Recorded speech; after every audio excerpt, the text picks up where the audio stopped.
A gute Woche.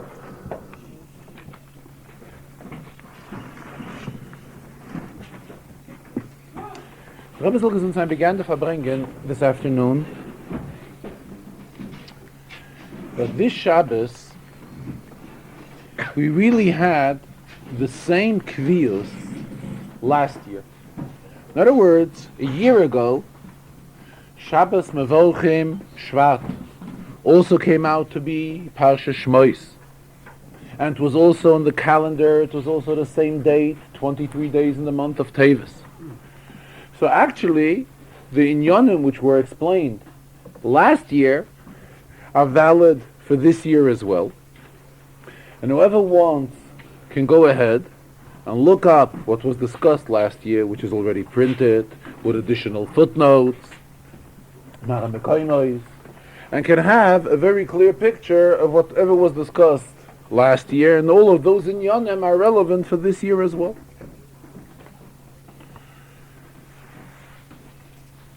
And as far as shiurim of chitas, they're also the same. Shiurim, the way we learn daily, the Parsha Chumash, the Shiur Tanya, the Yom Tilim, it is the same this year as last year, because the date is the same. The only shiur where we do find the difference between this year and last year is in the shiur of Rambam. The shiur of Rambam, the way the shiur of Rambam was learned, last year we were learning different prakim, and today we are learning different prakim. Because even in the Rashis, which he explains during the Farbrengens, he also always tries that it should be a different Rashi, a Rashi which was not explained yet in a previous Farbrengen. And that is why the Rebbe says he suggested that Rashis that he explains should be based on questions which are raised by the community, by the Bochurim and Yingolayit. Everybody has an opportunity to raise a question in the Rashi, and these questions are printed in the various periodicals which are published, the various yeshivas, Ha'aros Atmimim, Ha'aros Biyurim, and so forth, which are commentaries on the Rebbe Sichas, explanations, questions, where everybody has an opportunity to raise questions and give various interpretations in these inyanim. And then the Rebbe says he also bases his interpretation of the Rashi, which is discussed in the Farbrengen, is based upon the suggestions which various people suggest, and choose a Rashi with questions in the Rashi. Even as far as explaining the commentary on the Zohar, which the Rebbe always explains the commentary of the Zohar with the commentary of his father, Rebbe says the truth is that we could really explain and discuss an inyan which was already discussed. Why? Because every inyan in Torah is endless, and we could constantly explain the same inyan from a different angle. As the Mishnah says, Hafach ba, v'hafach ba, dekula ba. Keep on turning it, and we'll always find new inyanim in Torah. So the truth is, the Rebbe says we could stay on the same inyan and explain it every time in a different way. But nonetheless, this is not what he prefers doing. He rather tries to choose an inyan in the Zohar on the weekly Sedre, explain a different passage in the Zohar every year a different one. But as far as today's date, some new inyan which we have to explain. I mean, last year's inyanim could be found in last year's Sichas. What's about something new? So today is 23 days in the month of Tevis. It is Parsha Shemos, and tonight is the Yortzeit of the Alter Rebbe.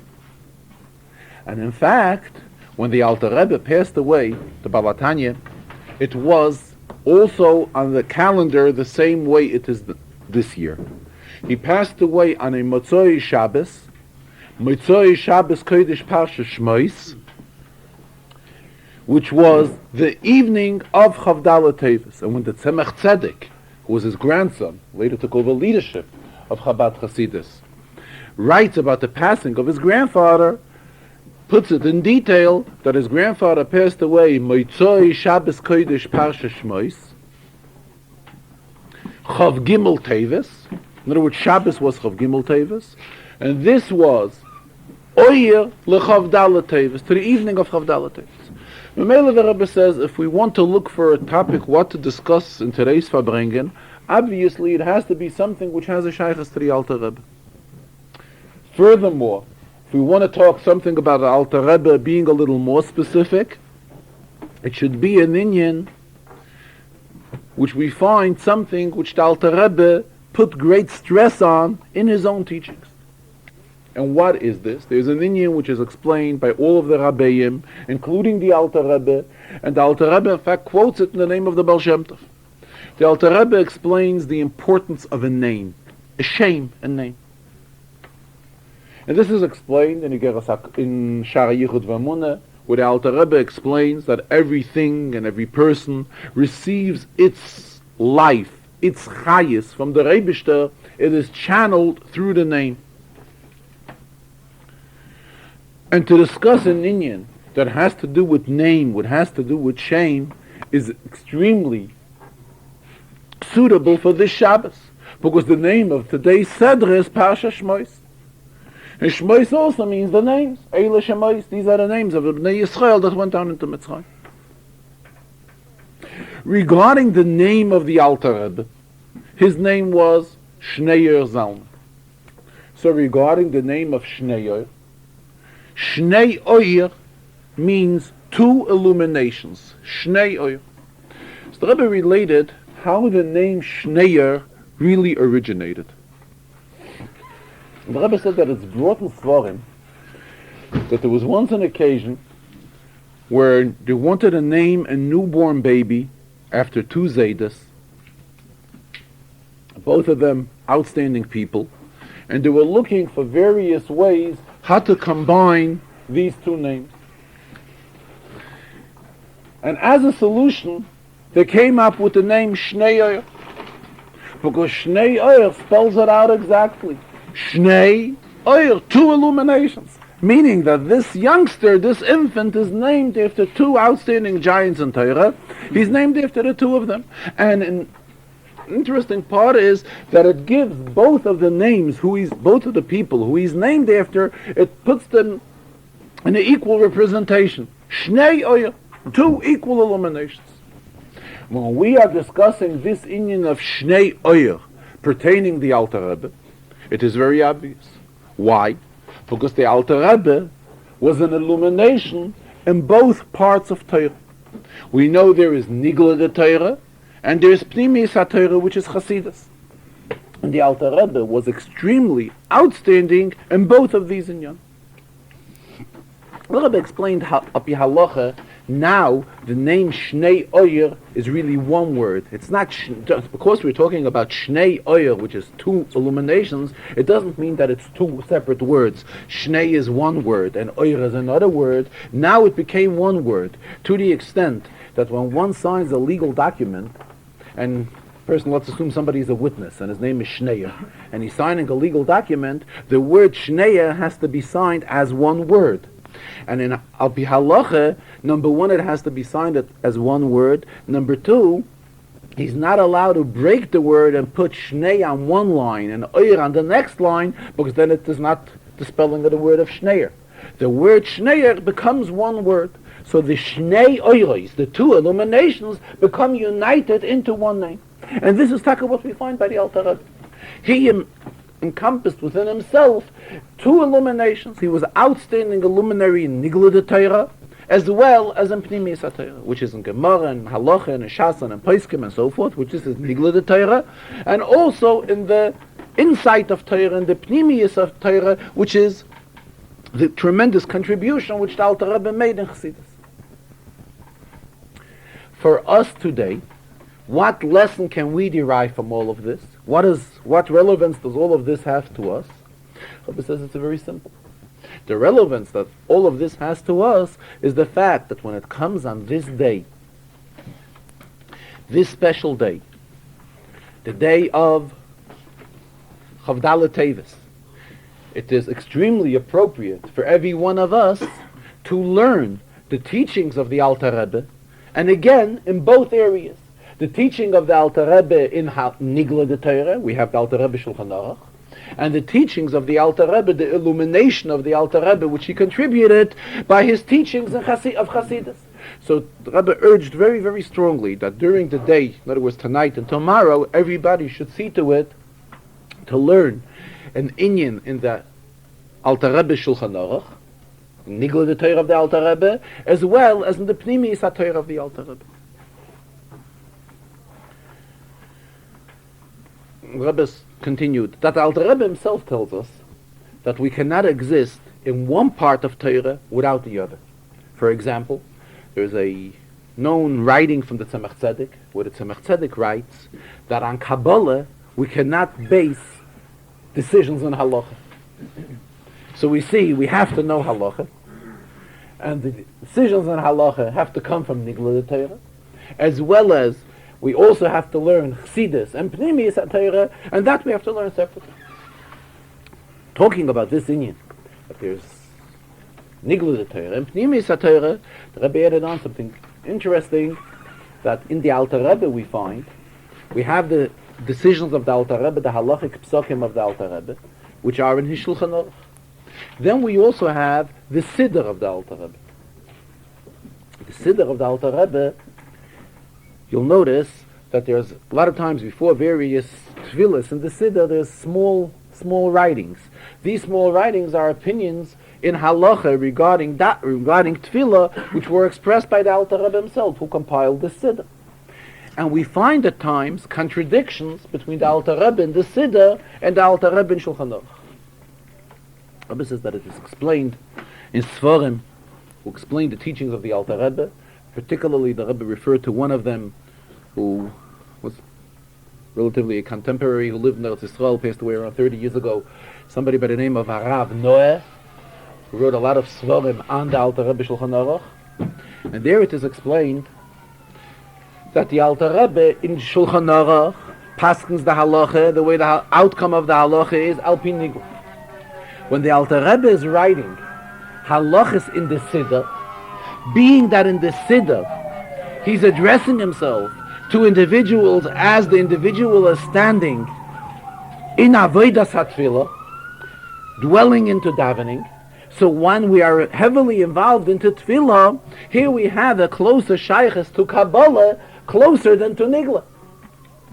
Because al pi Chassidus and Kabbalah, here we have the whole stress and importance of the stress of tefillah. That is why in Shulchan Aruch the Alter Rebbe writes the halacha as the halacha comes out to be al pi Nigla the Torah. However, when he writes the same halacha and it is discussed in the Siddur he puts it the way the outcome of this halacha should be based al pi Kabbalah. The Rebbe also added on that even the opinion in Kabbalah, which is the opinion which the Alter Rebbe expresses in the Siddur, though it is contrary to his opinion in the Shulchan Aruch, but still there's also an opinion in Nigla to rely on when we will go follow this opinion, this Kabbalah opinion as well. In other words, this opinion is not only based on Kabbalah, there is room in Nigla also for such a day, for such a shittim. Again, what you said about Chassidus.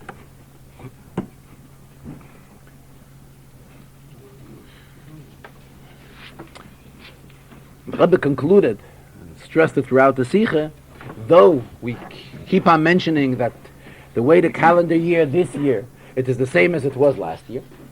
But let us not forget what Alter Rebbe himself writes in Igeras HaKodesh, that each and every year, whenever we enter a new Yontif, a new Inyan, anything new we approach, there is an Oyer Chodosh, the Alter Rebbe uses the expression. There is a new view of Lichtigkeit, of illumination, which comes down into this world, and the Alter Rebbe adds on, Sheloi Hoya Me'elomim, which in all previous years there was never such a revelation of Lichtigkeit as we get this year. So on one hand, the calendar year is like a repeat of last year, and the Shabbos Mevorchim came out on the same day, in the same Seder, and so forth. But on the other hand, let us not forget what Alter Rebbe himself tells us, that every year we get it is revealed an oil chadash shalei haya lo ilomim, a new source of illumination which in all previous years we never had.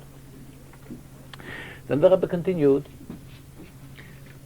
If we look a little deeper, we will notice several differences between this year and last year. Primarily, that this year is a year of Shemitah, which means that in Eretz Yisrael we are prohibited to do any type of work which has any kind of contact with planting and growing. Any kind of field work is prohibited this year. Which this is every 7th year. It's a sabbatical year, Shnas HaShemitah. Also, the fact that last year was a leap year, and this year it is a Shana Pshuta, it is not a leap year. Last year we had 2 others, this year we don't. Also the fact that this year, the beginning of the year, began with a Rosh Hashanah that came. Rosh Hashanah was on Shabbos. The first day of Rosh Hashanah was on Shabbos, which this is also something special to the entire year, which we do not have. We did not have that last year. What's the relation of all of these inyanim to the Alter Rebbe? The Rebbe says there's the Sefer Lekutei Torah. Lekutei Torah is ma'amorim from the Alter Rebbe on the Sedras of the week of the latter 3 Chamoshim, Vayikra, Bamidbar, and Devarim. This was edited by the Tzemach Tzedek, by the grandson of the Alter Rebbe, where he put together a selection of ma'amorim of his grandfather, the Alter Rebbe. Actually, on Bereshis and Shemos we also have a Sefer of the Alter Rebbe, and the Sefer on Bereshis and Shemos is called Torah Oyer. And the other chelik of Vayikra, Bamidbar, Devarim has a different title, Lekutei Torah. The Rebbe referred to writings of the Frierdiker Rebbe why the title of the Svarim was changed. Obviously, if it's a continuation, this is on the first 2 Svarim, and that's on the last 3 Svarim, Chamoshim, why doesn't it have one title? So there's a writing of the Frierdiker Rebbe where he explains that it had to do with that time census in Russia, and the censor did not allow them to print, obviously, another Sefer which would be a continuation to the Torah Oyer. So that is why they gave it a different name. And having a different name, they did get a permit. In those days, they needed a permit from the Tsar government for every sefer which had to be printed. They were extremely careful, and they were very selective, and so forth. So anyways, the sefer of the Alter Rebbe, of his Mamorim, and the Chamoshim of Vayikra, Bamidbar, and Devarim, is named Lekutei Torah. When we will open the Lekutei Torah and look at the first Maimah, in the first Maimah, the Alter Rebbe discusses the greatness of Shabbos, based on a pasuk, Re'u, see, ki Hashem nasan lachem es HaShabbos, that the Rebbe gave you Shabbos. What does the Alter Rebbe discuss in that Maimah? He discusses in that Maimah the fact that kol iska di Shabbata kofel, that everything that has to do with Shabbos is double. What's the pshat? On Shabbos we use 2 chalas. When the man came down on Friday, the Yidden got 2 portions of man. They got the portion for Friday and the portion for Shabbos. So it's explained that in Shabbos we find a lot of inyanim, of double inyanim in Shabbos. Shomer v'zocher. We have an expression, Shomer es yem Shabbos lakatshei. We have to observe Shabbos, and zocher, remember the Shabbos to sanctify it. So again, regarding Shabbos, we have many inyanim of a double thing. This inyan of double corresponds very obviously to the concept of the Alter Rebbe. The Alter Rebbe is also Shnei Oyer. Again, an union of Shnayim, of 2, a double illumination of Nigla and an illumination of Chassidus. Regarding the fact that this year is the Shnas HaShemitah, 7th year, sabbatical year, where we're prohibited to do any type of field work, the Rebbe explained it al pi Chassidus, that it's explained in Chassidus why on Shabbos, the weekly Shabbos, in other words, the 7th day of the week, we are not allowed to do any type of work. Comes the 7th year, it is not the same thing that is prohibited on Shabbos is prohibited on the 7th year. The 7th year we're only prohibited to do field work. However, on Shabbos there are many more malachas which we're not allowed to do. So Chassidus gives an in-depth interpretation and explanation on this, that on Shabbos it's an aliyas ha'olamis. We rise and all worlds have an uplifting, and that is why we're uplifted to such a spiritual level where we're prohibited to do all types of malacha, all types of work. However, the uplifting which we have on the Shnas HaShemitah is only an aliyah, an uplifting, which is an aliyah into Sfiras HaMalchus. In Chassidus it's discussed that Sfiras HaMalchus, that's the lowest of the Sfiras, and that Sfira has a shayches with this world, with Welt, with Olam. In other words, time, Zman, the concept of time, its source is from Sfiras HaMalchus. What was the Alter Rebbe's second name? Zalman. if we were to take the word Zalman and use the same lettering, it composes the word Lizman, which is the Indian of Zman, of time. And as explained in Hasidus, this has to do with the whole union of Sfiras HaMalchus and so forth, so Memela, being that this year is a Shnas HaShmita, and it's a year that the inception of the year began with Shabbos, and it has a shaykhus with aliyahs of all the Olamis, and particularly the aliyah of Sfiras HaMalchus. And as the Rebbe stressed more, the aliyah of Sfiras HaMalchus in all the Olamis, because on every level we have all the Sfiras again, all the 10 Sfiras. So we're talking about the elevation of Sfiras HaMalchus. And Sfiras HaMalchus goes hand in hand with the concept of Zman, which is an Indian which is explained more in detail in Chassidus and in Kabbalah. So again, we have a very obvious relation between how this calendar year is set up, and particularly the days which we are in now, and the Indian of the Alter Rebbe. In this Sikha also, the Rebbe was talking about the importance of education, chinuch, how we have to raise little children. The Rebbe stressed, we are used to the fact that when we raise youngsters, we bring to their attention certain inyanim, particularly the importance of making a bracha, the importance of negel vasa, reciting Moedani in the morning. All of these things are brought to a child's attention, and the child responds to this. However, the way we have to bring up a child is we have to give him more than that. We have to see to it that his deos, the view of a child, the mind of a child, the way a child thinks, should also be in accordance with Torah. And there are some of us that think that it is very hard when we're talking about youngsters in age. Rebbe always keeps on stressing that there's youngsters in age, and there's somebody that could be older in age, but at the same time he's still a youngster. There's an expression from the Frierdiker Rebbe that age, Rebbe didn't mention it today, but it fits into what in which we're discussing, that age is not always reflected by one's passport. When we're talking about young and old, a person could be older, but at the same time, spiritually, he's still considered younger. So when we're talking about upbringing youngsters, the Rebbe says, based on what the Rambam teaches us, that tshuva, and the Rambam talks about the importance of tshuva, the Rambam says that tshuva not only has to be on wrong deeds which we have done, or wrong thoughts which we may have thought, in other words, our machshava, dibur, and maaseh, or wrong words which we may have spoken. But more than that, the Rambam says we have to do tshuva on wrong thoughts which we had in the sense of deos, our views, our outlook on certain inyanim, which were not in accordance to Torah. When we're doing tshuva, we have to rectify that as well. Mamela, the Rebbe says a child has to be brought up with the fact that the room that he lives in and everything that he has belongs to the Rebbe, and it's Hashem Yisbarach, it is not his. And the Rebbe says we will see to it when we will try to instill these type of thoughts into children, they will respond to it very, very warm and very positive, much more than we would even imagine.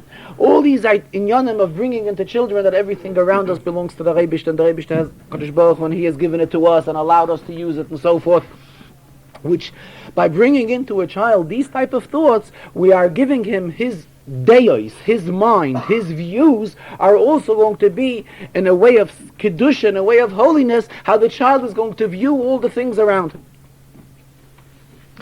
As it's customary in the Farbrengen that the Rebbe explains in Inyan, in the Rashi, in this week's Sedra, and today also the Rebbe referred to a Rashi in last week's Sedra, and also explaining in Inyan in the Rambam and the daily Shir of the Rambam, which we learn on a daily basis. First, let us review in this week's Sedra in Parshas Yisrael. Sorry, forgive me. In Parshas Shemos, Chumash open to Yisrael. I'm sorry. In Parshas Shemos, where the Torah tells us how Moshe traveled to rescue the Yidden out of Egypt, out of Mitzrayim. And he was sent by HaKadosh Baruch Hu.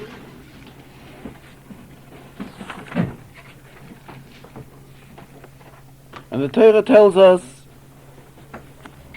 that Moshe took his family, that is after Shishi, in Kapitel Dalet, Pasuk Yud Ches.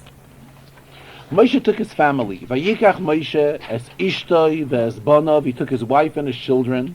Vayarkivim ala chamoyer, and he put them on the chamoyer, on the donkey. Vayoshav arza Mitzrayim, and he returned to Mitzrayim. Then the Torah pasuk continues, Vayikach Moshe, and Moshe took es mateo lekim biyodai. The godly stick he took in his hand. Kapitel Dalet pasuk Chof. It's after Shishi, a few psukim after Shishi. If we look into Rashi, Rashi quotes the words from the pasuk Al HaChamoyer.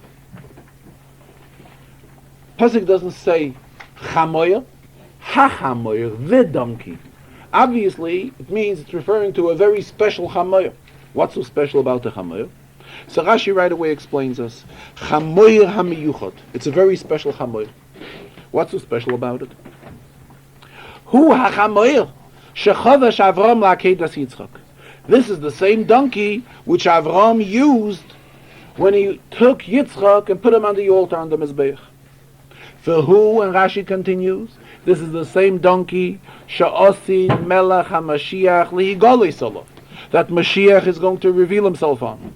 Shenema, Rashi quotes a pasuk in Zechariah, Oni v'roichav al hamoyer. Oni, obvious, simple touch means a poor person that's riding on the chamoyer, riding on the donkey. A Rashi, which is totally not understood. Pasuk says about a chamoyer, that Moshe took his family on a chamoyer, on a donkey, into Egypt. So Rashi gets involved with a whole quotation of a medrash, which is actually a pirkei de Rabbi Elazar, but this is no reason for Rashi to bring it here. If it wouldn't be negayed to the pshat of the pasuk, to the simple understanding of the pasuk. And Rashi tells us you should know ha-chamoyer. This is a special chamoyer. What's so special about it? It's the same chamoyer which Avraham Avinu used. Fine. So Rashi could have said it's the same donkey which was used by Avraham. It's not enough. What does Rashi continue on? And tells us exactly when Avraham used it. When did he use it? When he went and took his son Yitzchak to put him on the altar. So it says if we were to search through all the psukim that tell us all about Avraham Avinu, it is only mentioned once that Avraham was involved with a chamer, was involved with a donkey. So obviously, this is the one and only time. Why does Rashi have to tell us? You should know when it was. It was when Chavash Avraham La'akedas Yitzchak. Not enough. Rashi tells us this is the same donkey that Melech HaMashiach Lihigolei Solav will be revealed. Shenema, and again quotes a pasuk, Oni v'roichev al chamoyer. I've also raised the question, if we're talking about this such a special chamoyer, such as outstanding donkey, then the pasuk should have used the expression Oni v'roichev al hachamoyer when we're talking the pasuk in Zechariah, which Rashi is quoting regarding Mashiach. But anyways, the contents of the Rebbe's answer is when we're learning this pasuk, there's a very strong question which comes to our mind. What's happening here? Moshe is taking his family. What does his family consist of? His wife, 2 little ones. Obviously, they had some belongings as well. They had some things which they took with them. And himself as well, Moshe himself. And they're all going on a chamer, they're all going on a donkey. On one donkey, 2 adults, 2 little children, and all of their belongings are making it in to Mitzrayim. They didn't hang things on the donkey, the pasuk doesn't specify that. He didn't have too many things in his hands, because if we look to the latter part of the pasuk, which we are learning, the pasuk tells us what did Moshe have in his hand? He had the stick. The Matei Elokim biyadai. Otherwise, he didn't have no valises, no peklach. He didn't have anything else in his hand. So the question arises, how is it possible for one donkey to schlep 2 adults, all on one donkey riding in from Midian to Mitzrayim? Rebbe says when you travel, Rebbe continues, at times people would set themselves up and have one donkey leading, or somebody leading, and this donkey would be following. So if you have somebody leading, somebody following, you have already enough room to break up whatever you're taking. And put a little bit here and a little bit there. But here you're not doing it. The pasuk doesn't mention it. So obviously the pasuk is learning that everything fitted on the same donkey. Rebbe says there are some Mefarshim that want to learn that the pasuk saying Vayikach Moshe took as Ishta, his wife, as Banav, and his children, that really he only had one child at that time. The pasuk uses the expression Banav, plural. This is no question, because we find many times there's a pasuk B'nei Don Chushim, the children of Dan, and the pasuk only mentions one, his son was Chushim. So Mamela, the Rebbe says we have to understand the pasuk. It's not understood. Based on that, Rashi sees that the pasuk uses the word vayarkivem al hachamoyu, that he took his family and everyone, and what did he take him on? The donkey. Obviously, it's a very special donkey. Normally, what's the lifespan of a chamoyu? The lifespan of a chamoyu is tens of years. Part handling year, as he used the expression, a group of tens of years. So Rashi tells us you should know this was a special chamoyu. This chamoyer was around the days of Avraham Avinu, and this chamoyer is here now as well. Something very outstanding. Usually a donkey doesn't live that long. From Avram till Moshe was quite a few hundred years. Let us not forget that it passed a period of 400 years when Avraham Avinu was told by the Rebishter that his children are going to be enslaved for 400 years. So we have the same donkey here that's living for a period of over 400 years. So Mamela, if we are talking about such a special chamoyer that is living from Avraham Avinu, was in the days of Moshe, and this chamoyer will also be in the days of Mashiach. The question falls away: how is it possible for this donkey to carry so many things, 2 adults and 2 children and all of their belongings? We're talking about a special chamoyer. It's ha-chamoyer. Then the Rebbe says, if we look carefully into the Rashi, this Rashi really answers many other questions in the dialogue between Moshe Rabbeinu and the Rabbeinu Shalom. When the Rabbeinu Shalom was telling Moshe that he should go to Mitzrayim, Moshe had several excuses that he is not the suitable person to go. What did he say? He said, Shlach no biyat tishlach. Send with somebody else. Send with somebody else, somebody who will carry them through the entire coming out of Mitzrayim. Rashi says, based on Chazal, that Moshe already knew that he was not going to enter Eretz Yisrael. So he told the Rebbe to choose somebody else. Choose somebody, choose Yeshua. Yeshua was the one who will ultimately lead them into Eretz Yisrael. So Mamela, let Yeshua start with them now. Then he complained, he had an older brother. He felt that it would be like unfair to his brother if he would be chosen as the emissary of HaKadosh Baruch Hu, not his brother. And then he complained that he's not suitable to talk to a king, which means he's a modest person, he's an Onov, Moshe Rabbeinu. And how can he come and address a Pharaoh? He felt he wasn't the right person to address Pharaoh. The Rebbe says, on all of these questions, we have an answer in this Rashi.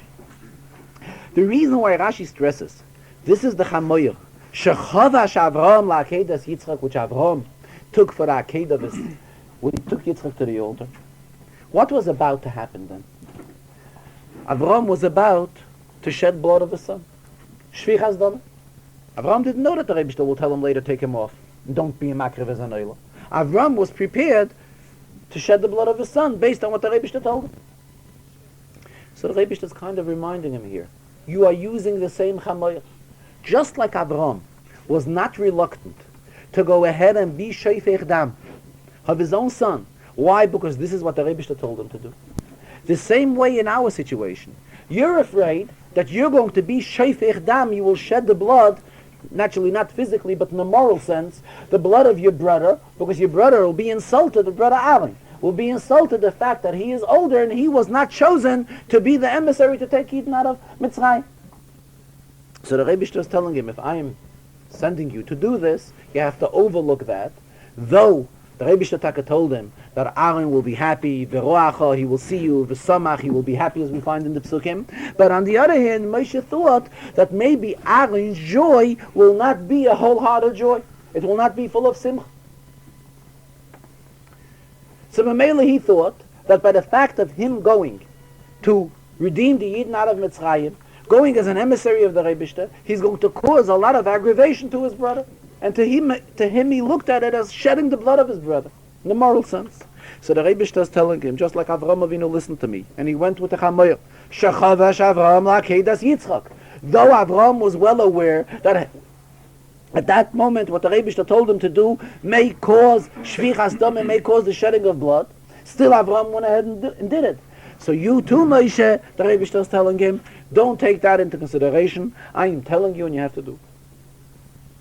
Regarding the second question, where Moshe was stressing the fact that he's he's a simple, modest person, and he's not the one that's suitable to address a king and to go ahead and be successful in such a mission. So Rashi is quoting here the pasuk regarding Mashiach.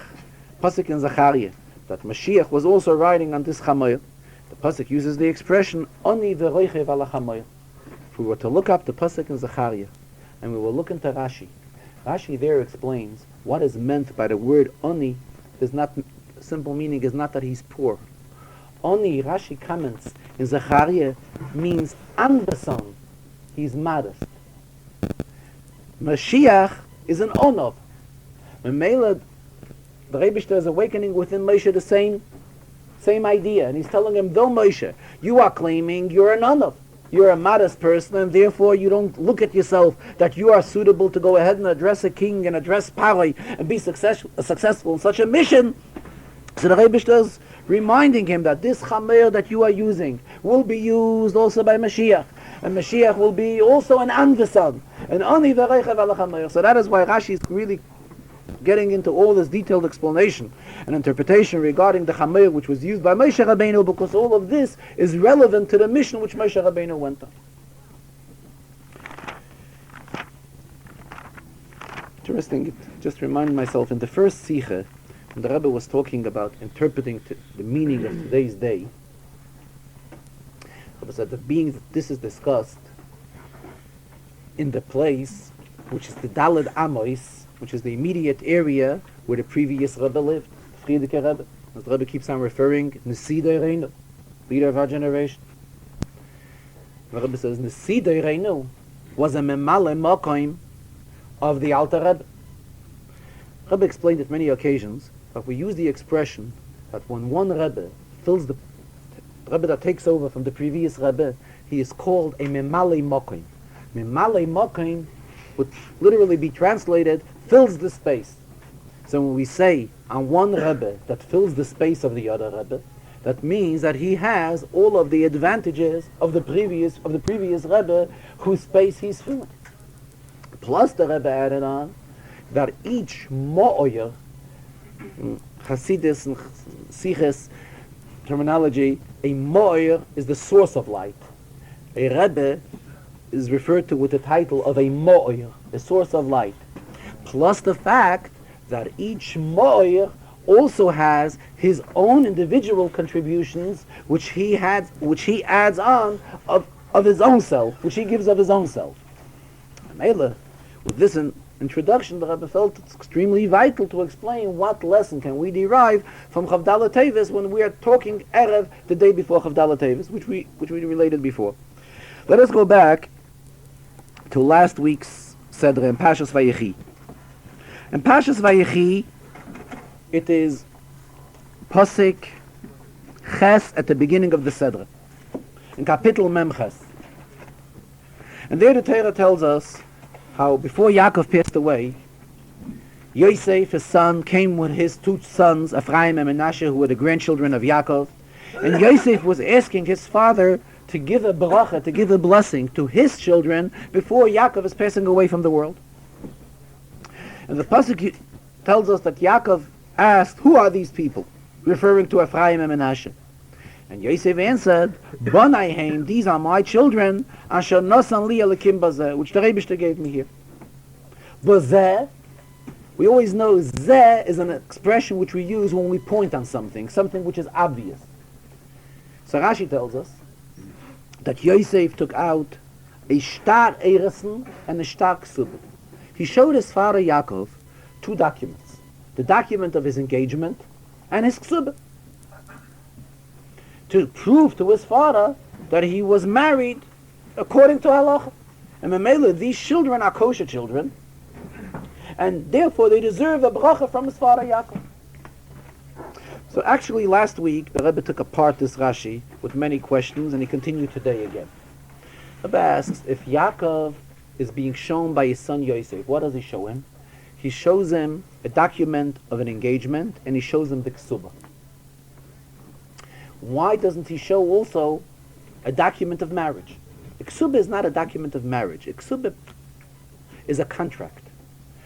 Ksubah, when we learn in the Mishnah tells us, Ha'isha niknes b'shloisha drachim, b'kesef, b'shtar, u'b'biyah.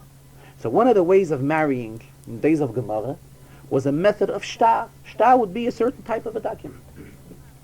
The ksuba is not the document of marriage. The ksuba is once so-and-so and so-and-so are married, these are the agreements, these are the conditions of their marriage. But it's not the document, it's not the shtar through which a husband is kind of a wife.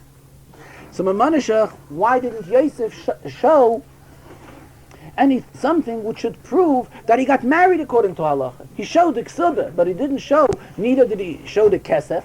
Could have showed the gift or the money or something which he gave to us, not when he married her. Neither did he show ishtar.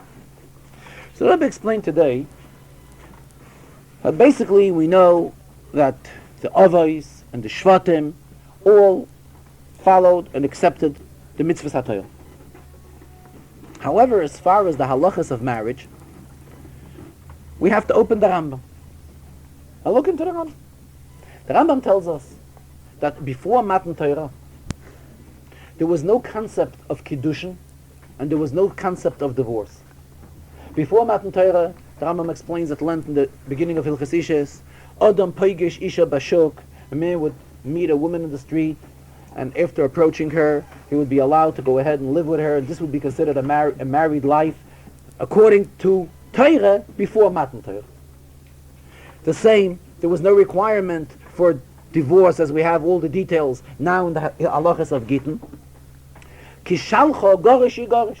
He would be able to just send her away, and by sending her away, this would take care of the concept of a get. So we see that before Matan Torah, the halachas of Gittin and Kedushin were entirely different than they are now.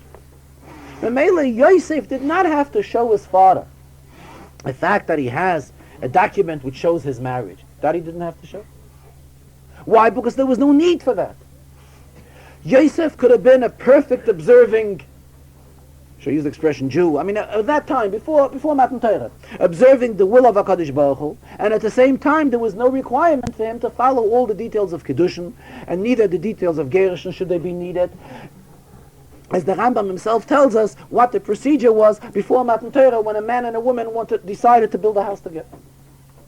The fact that he had this shtar eres and this document of engagement, so the Rebbe is learning, there are two types of documents. There's a document which creates something, and there's a document which is only an evidence. Normally we were to learn that shtar eres means the document which created their engagement. In other words, via this document they became engaged. In other words, once this document was signed and put, and everyone's signatures are fixed and so forth, this makes them engaged one to another. Not so. There was no need for that. The only thing, Yosef possessed some sort of a shtar, whatever that shtar was. Not that that shtar created the fact that they were married or engaged. It was just a document of evidence that Yosef went through an engagement, and also that Yosef later married her. The fact that he needed a ksuba, the Rebbe discussed last week. Because by the ksuba he showed that this is not a pilegesh, but it is, until now we read in the Torah that there were two kinds of wives. There's a regular wife, and there's a wife which is referred to as a pilegesh. Be the proper translation.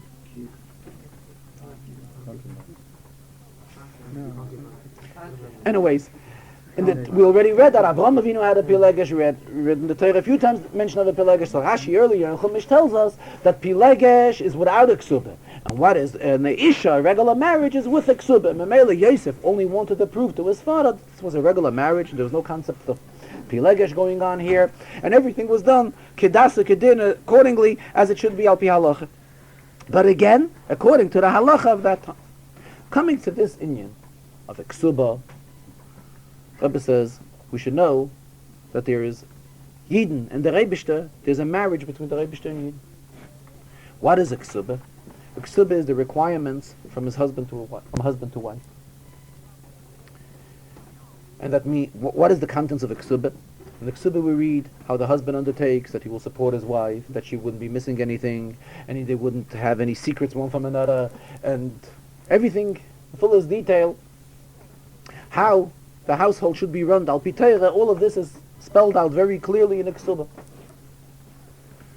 And that all the obligations which a husband is obligated to do she'ero, ksusa, v'inosa, to make sure that his wife has clothing and that she's being fed. All the moral obligations from man to wife are spelled out in the ksuba.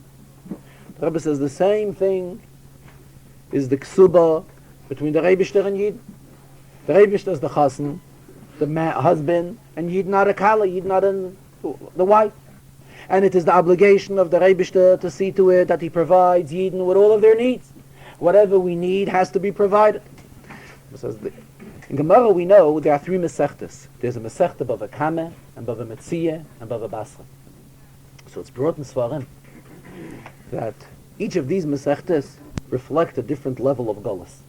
Bava Kama is the first level of Golas. Bava Metzia is the middle level of Golas. And Bava Basra is the final stage of Golas before Golas ends and the Geula comes.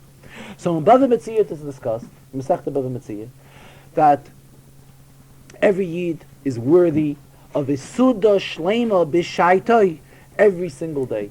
A full and delicious meal with all delicacies and with all as many courses as possible. Every Yid is worthy of such a meal on a daily basis. So when we're talking about the Rebishter, who is responsible to feed, as a husband he has to do his obligations, so Mamela he has to see to it that Yidden are fed fully to the extent of a Su'uda Shleima B'Shaita, see to it that Yidden have all of their needs. This is what we talk about in Masechta Bava Metzia. Masechta Bava Basra, which is the final stage of Galus. Here we go a step further. How does Bava Basra begin? The first perik in Bava Basra is Hashutvin Sharatzu Lasis Mechitze. Two partners wanted to build a wall, and the Mishnah tells us exactly what they are supposed to do. Two people who are like neighbors in a backyard, and they want to put up a wall between them. That everybody has to give the equal share, they put up the wall. Spiritual sense, Yidden are partners with the Rebishter. And anything which one partner demands, the other one has to give into. The Mela, what Yidden want, all of their needs, that they should have all their gashmiyas and all their brachas and everything. As the expression goes in the Ksuba, there's an expression, kiguvrin Yehudoin, like doing everything like proper Yidden do things. All of this has to be done from the Rebishter to Yidden. And to such an extent that here we are a step further, and the Rebishter is viewing us as his partner. The Rebishter has to see to it that we get everything, because whatever the partner requests, the other partner has to give into. And the truth is, Chazal tell us, based on a Gemara, that Koloime Vayechulu, everyone that recites Vayechulu on Shabbos, Nase Shutef LaKodesh Baruch Hu L'Maaseh Bereishis, becomes a partner with the Rebishter in the creation of the world. So we do find that there is a concept of being a partner with the Rebishter. And then the Rebbe continued that the Rebbe writes in the Shulchan Aruch that between husband and wife, husband is very much supposed to respect his wife. And the Alter Rebbe uses the expression mechabdo yoiser migufa. One is supposed to honor his wife more than one honors himself. And the Alter Rebbe continues mipnei shidim asa mitzuya. Her tears are very common, and that is why a husband is supposed to take all of that in consideration and treat his wife properly. And just like we have this in the halachic sense, which is the obligation from every husband to his wife, the same we have in the spiritual sense, that the Rebishter, who is the husband of Knesset Yisrael, has to treat Yidden properly and uplift them and take them out of Galus, and we're already long enough in Galus, and make sure that he accepts all the requests of Yidden and give Yidden whatever they want in terms of an abundance of bracha and atzlacha. Whatever Yidden want, they should be given, because this is the obligation of the husband to his wife, and the spiritual husband to the spiritual wife is the Rabbeinu Shalom, who's responsible, just like a husband in the Ksubah, where it's spelled out exactly all of his responsibilities. The same thing is the Rebishter to Yid. As far as halachas in the Rambam, it's in the halachas of Eidus, in the halachas of witness. And here the Rebbe touched briefly a few basic inyanim, in depth, lumdis of the entire concept of Eidus, of witnesses, as it is according to Torah. Al pi Torah, there's a rule that we do not accept one witness. We always accept two witnesses. There are two exceptions. Bishnei mekoymes, in two areas, the Rambam tells us in the 5th parak of Hilchas Eidus, in the 2nd halacha, Hemina Torah eid echad. the Torah does believe one witness, and that is besoita shleitishte mehamorim, when there's a witness on a woman who we suspect that she sinned with another male. And then we read in the Torah all the details of the mehamorim, of the bitter water which she's supposed to drink. If there is one witness that she sinned, then she does not drink the waters. Also, egla arufa. Egla arufa, meaning if a dead body was found between two cities and nobody knows who killed the person, so the halacha is that the elders of the city have to come out and they measure to which city was he found to closer. And there's a special procedure in the Torah what has to be done when such a thing happens. The Torah tells us an egla arufa has to be brought, a calf has to be brought, and whatever detail has to be done to the calf. But these are exceptions. Otherwise, we know the Torah only trusts two witnesses, not one. Then there's another thing, which the Rambam discusses in the 10th Perek of Hilchos Eidos. 10th Perek of Hilchos Eidos, the Rambam tells us that a Roshe is not kosher to be a witness. Based on a pasuk, al toshes yotcha im rasha liyes eitcha. So the Rebbe raises the question: what is the meaning? Why we don't believe a rasha? Is it the fact that the Torah just told us so? The Torah said a rasha can't be believed, or the fact being that he's a rasha, we have no belief in him. He's not honest. He's not reliable. And being that he's not reliable because he's a rasha, we cannot honor him as a witness.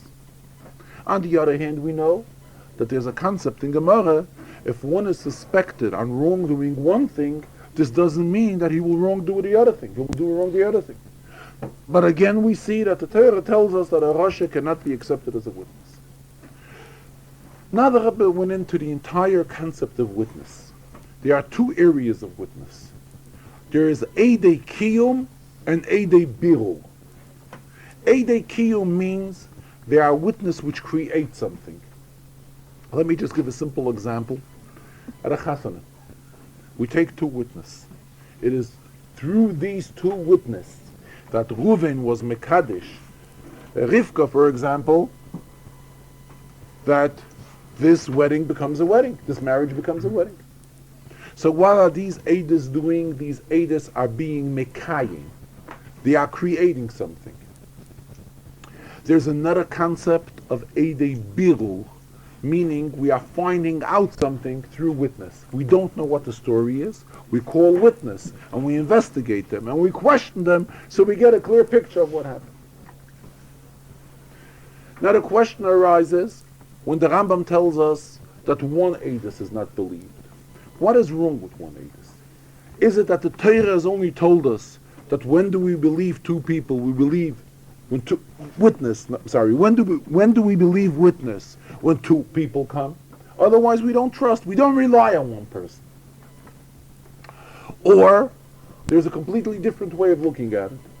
There's a concept in the Torah, Chotzi Shia Asar Min HaTorah, which means the Torah has told us we're not allowed to eat treif, right? If we have basar b'chalav, we're not allowed to eat it. Or a piece of treif and meat, we're not allowed to eat. What is considered eating al pi Torah has to have a certain quantity. If it's the size of a kezayis, it is considered eating. If one eats less than a kezayis, al pi Torah, it is not considered eating. However, there's a Gemara where the Gemara introduces a concept of chotzi shiur asur min haTorah, which means if one will take half of the shiur, half of the size of an aleph of treif and meat and eat, Torah tells us, Machlokes and Gemara, that he's not allowed to eat even half also. What is the difference between a full size and half of the complete quantity and half of the quantity? Just whether he gets his penalty or not. If he eats the full quantity, he gets the oynish, he gets the penalty. If he does not eat the full quantity, he has transgressed. He did an avera, what the Torah told us not to do, he did. However, he's not being punished. He's not getting the penalty which the Torah tells one deserves for this specific issa. And this is something which is discussed in Gemara, and it's a very, very lumdish concept, whether Chatzi Shia is Asur Min HaTorah or is not Asur Min HaTorah. Midarabanan, it is definitely Asur. The question is only if it is Asur Min HaTorah also. What the Rebbe is learning, and arousing a question, a thought, can we say that one witness is compared to a Chatzi Shia? In other words, we need a complete quantity to create the Issa of Basa B'chalav or Treif or any Issa we want to mention. Half and one half put together the complete quantity. One witness and another witness put together a complete set of witness. Because what are we going to say? That one witness is really nothing. What happens when two people get together? Then there's something is created. Maybe it's 2 times nothing. So that is why let us learn that each one is like a half a witness. When 2 witnesses come together, we have 2 chatzoi, 2 halves, and thereby we have one complete, which gives us a set of witness. Anyways, this is something which is an in-depth inyan to explain, and the Rebbe explained it regarding a very lumdish interpretation, which is a deep, very deep method of learning on the entire concept of witness, what a witness is al pi Torah. Later, towards the end of the Farbrengen, the Rebbe related a very interesting episode which took place by the grandchildren of the Tzemach Tzedek. Obviously, it was the Rebbe Rashab, the Friedrich Rebbe's father, and his brother. He had an older brother known as the Razah. The Rebbe said the nature of children is that children usually play games, type of games, which they see in their environment. In reality, children play it as a game. Now we're talking about grandchildren who were raised in the house of a Rebbe, Tzemach Tzedek. So they made up between themselves that they would play Rebbe and Chassid. So the older one sat down, obviously it was the older one, the Rebbe says, sat down as the Rebbe, and he put on a gartel, like a Rebbe wears a gartel. The younger one acted as the Chassid, but he too put on a gartel, like a Chassid wears a gartel. And the younger one went into the older one to ask for a bracha. But they knew, and they saw, that when a Chassid comes out of Yechidus from the Rebbe, he comes out completely different. And obviously it's not just that he gets a bracha, but he asks for something, a derech, in Avodas Hashem, a way how to serve the Rebishter, the Chassid asks by the Rebbe. So the child was looking for a question to ask by his older brother. So the younger brother asks the older brother, tell me, what is a Yid? So his older brother told him, a Yid is a flame of fire. So the younger brother asks, I am touching you, and I'm not being burnt. How is this? If I'm touching fire, I should be burnt. So his older brother told him,